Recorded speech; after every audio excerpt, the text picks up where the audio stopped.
Test ক্রিকেটে অবসর নেওয়ার পর 22 গজ থেকে কিছুটা দূরে ছিলেন ভারতের অধিনায়ক।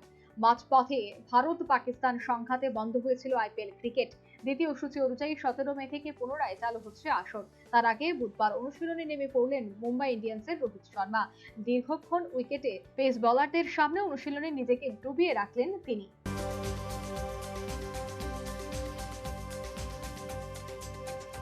ভারত পাকিস্তান সংঘাতের মাঝে একাধিক স্টেডিয়ামকে উড়িয়ে দেওয়ার হুমকি দিয়েছেন সন্ত্রাসবাদীরা, যার কারণে কঠোর নিরাপত্তা ব্যবস্থা করা হয়েছিল আইপিএল চলাকালীন সময়ে একাধিক স্টেডিয়ামে। যদিও নিরাপত্তার দিকটি বিচার করে আইপিএল কর্তৃপক্ষ এবং এক সপ্তাহের মধ্যে বন্ধ করে দিয়েছিল ম্যাচটি।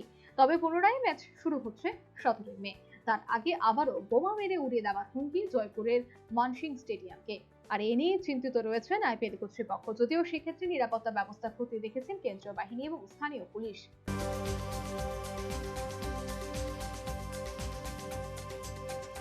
17 মে থেকে পুনরায় শুরু হচ্ছে আইপিএল এর দ্বিতীয় পর্যায়।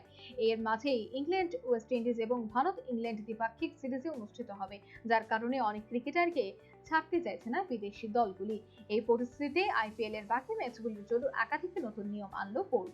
সেই নিয়ম অনুযায়ী আগামী ম্যাচগুলিতে একাধিক ক্রিকেটারকে দলে অন্তর্ভুক্ত করার সুযোগ বাড়লো প্রত্যেকটি দলে। তবে সেক্ষেত্রে আগামী ম্যাচগুলিতে কিংবা ফাইনাল ম্যাচের আগে অনেকটাই আকর্ষণ কমে গেল অংশগ্রহণকারী দলগুলির।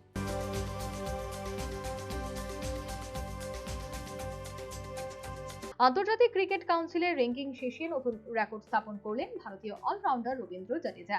2022 সালের মার্চ মাস থেকে বর্তমান সময় পর্যন্ত ধরে রাখলেন শীর্ষস্থান। আইসিসি র্যাঙ্কিং অনুযায়ী জাদেজার সংগ্রহ 400 রেটিং।